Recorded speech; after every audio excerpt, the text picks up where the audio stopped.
اعوذ بالله من الشیطان الرجیم بسم الله الرحمن الرحیم.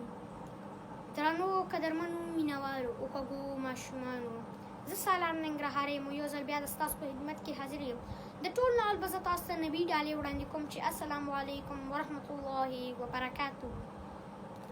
نن زه یوې لنډې کیسې سره د ستاسو په حضور کې حاضر شوی یم او زما د کیسې عنوان د انصاف کول.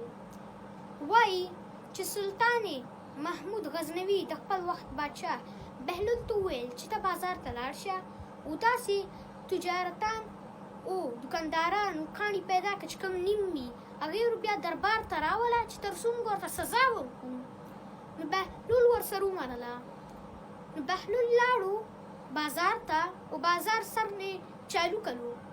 اولنی دکان ته لاړو. اولنی دکان کې کاڼي چې د هغه نیم وو. نو دکاندار نه پوښتنه وکړه چې حالات دې څنګه را روان دي. دکاندار ورته وویل بهلول صاحب پوښتنه مه کوه، ډېر بد حالات هم را روان دي. نوې په دکاندارۍ کې ګټه کېږي، څه کېږي، وږی یم په خپله، ماشومان مې وږي دي، رزق راسره نشته چې ویسم کور کې ورکړمه ماشومانو ته چې ویې خوري. زه خو وایم چې کشکې خدای پاک زه پیدا کړی نه وم. نو بهلول صاحب هکه دکان وځي، دویم دکان ته لاړ شي، دویم دکان کې وګوري کاڼی راوالي چې ویې ګوري هغه هم نیم وي. د دکاندار نه پوښتنه وکړي چې حالات دې څنګه دي. نو دکاندار ورته ووایي چې ډېر بد حالات هم را روان دي، نه پوهېږم چې څه وکړمه، نه راسره رزق شته چې خپل بچو ته یې ورکړمه. زه خو وایم چې کشکې خدای پاک زه پیدا کړی نه ومه. نو بهلول صاحب دغه دکان نه وځي، دریم دکان ته چې لاړ شي او د دکاندار نه پوښتنه وکړي چې حالات دې څنګه دي. نو دکاندار ورته وایي بهلول صاحب ډېر ښه حالات هم را روان دي، نه دومره ښه حالات هم را روان دي، خدای پاک دومره رزق او مال یې راکړی دی چې شمارلی یې نشم. الحمدلله خپل بچي مې ماړه دي، زه هم موړ یم. بهلول دا هغه دکاندار دی چې دا کاڼی پوره و. نو بهلول صاحب بیا واپس لاړ شي خپل دربار ته او دربار کې سلطان محمود غزنوي ترنه پوښتنه وکړي بهلوله ته ورسره یوازې رالې، ما تا ته نه ویل چې ته ځان سره دکانداران راولې چې چا کاڼي نیم وي.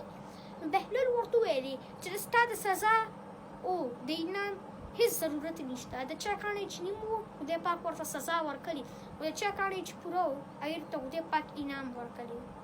نو ګران کتونکو زما د کیسې مطلب دا دی باید موږ په دې ورځو کې ګزاره وکړو، خاص ترې کرونا وایرس په دې وبا بیمارۍ کې موږ ګزارې وبل وکړو چې دې بیمارۍ ټوله دنیا یې کړولې ده.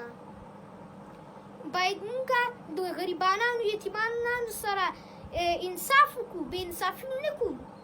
داسې زیات دکانداران وروڼې چې کوم ځان سره مواد کېدي هغه وساتي. نو کله چې هغه مواد ګران شي هغه بیا په ګران ریټ باندې خرڅوي. د یتیمانانو سره غریبانانو سره بې انصافي کوي. اورېدو باید ډېر ګزاره وکړي. ګران کتونکو او ګرانو دکاندارانو وروڼو تاسو باید ګزاره وکړئ غریبانانو سره، یتیمانانو سره. او په دې ورځو کې ډېر داسې دکانداران وروڼه دي چې کوم د یتیمانانو غریبانانو ښه استفادې نه بده استفاده اخلي، د هغې مطلب نه ګټه اخلي، یعنې هغې غریبۍ نه ډېرو ګټه اخلي او هغې سره بیا سم نه وي. نو ګرانو کتونکو تاسو باید ګزاره وکړئ.